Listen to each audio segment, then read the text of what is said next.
నెల్లూరు జిల్లాలో కండలేరు జలాశయం చూసేందుకు సరదాగా పిల్లలతో కలిసి వెళ్లి నీటిలో దిగి మునుగుతుండగా ప్రమాదవశాత్తు పన్ను కుమార్, లక్ష్మి, పవిత్ర గల్లంతయ్యారు. కళ్ల ముందే భర్త, పిల్లలు గల్లంతవ్వడంతో దిక్కుతోచని స్థితిలో భార్య గుండెలు విరిసేలా రోదిస్తోంది.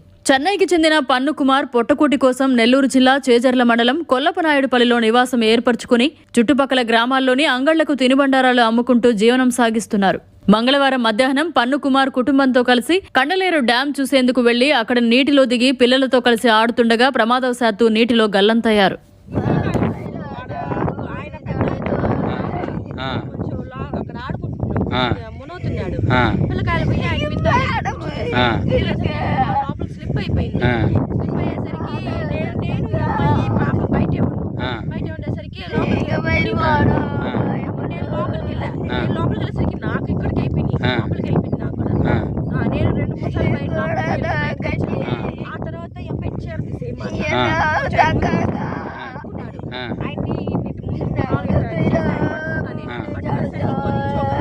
దొరికింది.